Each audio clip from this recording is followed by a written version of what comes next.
This is the Big O Show. This is the Big O Show. All right, let's talk a little football. The one and only Michelle Kaufman. I see she has popped in. Can you hear me? Can you hear me okay? I hear you, Verizon. Okay. I am here at the stadium. It's been a crazy morning already, but I have just a couple minutes. Unfortunately, I just picked up my credential, and now they have interviews going on in a few minutes. So, but I always make time for Big O. Thank you, my friend. It's interesting how we got here, right? A violation, a spitting incident. We end up seeing a younger lineup, and that younger lineup, Javier says, I think we're better off this way, and no looking back. Yeah, no looking back. I'll tell you real quick, two things that are noteworthy. Number one, I got an interview with Luis Suarez last night. They offered he was at a Puma event in Little Havana, and they invited 4 outlets, and I was one of them. So I was really happy because we have not gotten to speak with him since the Club World Cup. I kid you not. We have not spoken to Luis Suarez through the spitting incident in Seattle. Nothing. We have no access. We have not had a chance to talk to him. Anyway, I asked him specifically about the benching, how he's handling it.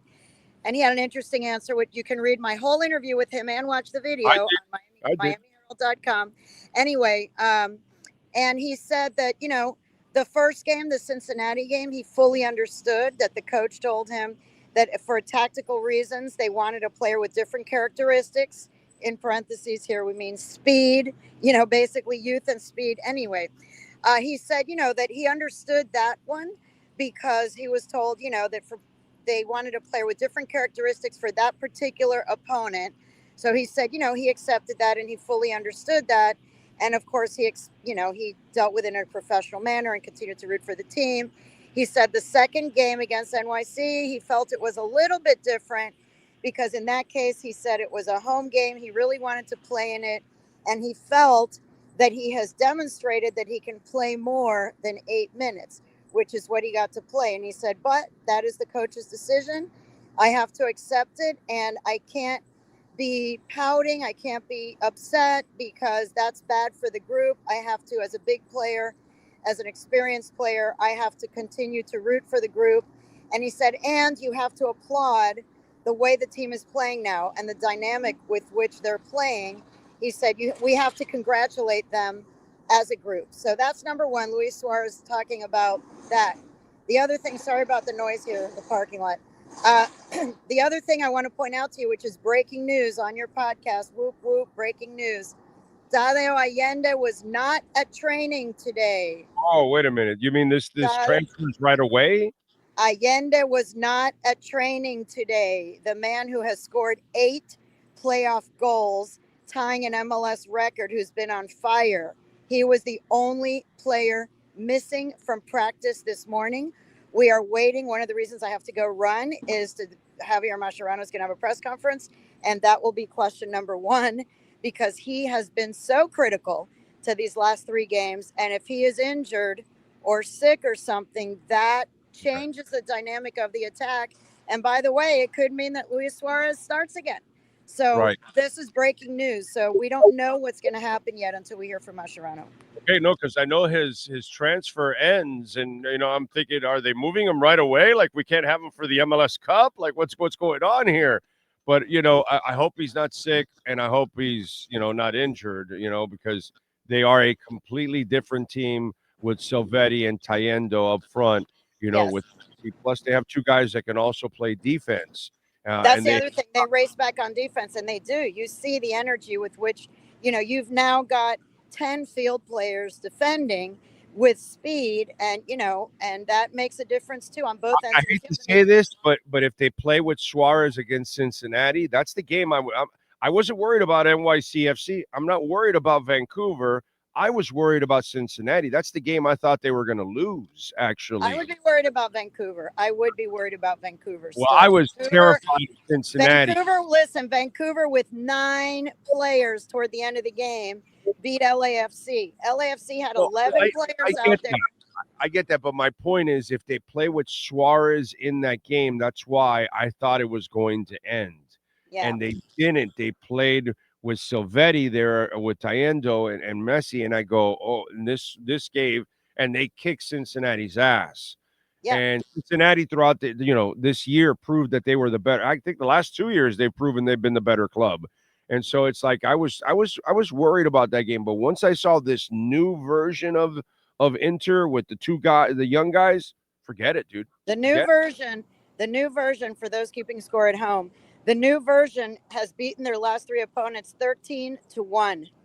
13-1. So Yes. they are scoring goals like crazy, and The goalie's doing good too. one goal conceded in 3 games.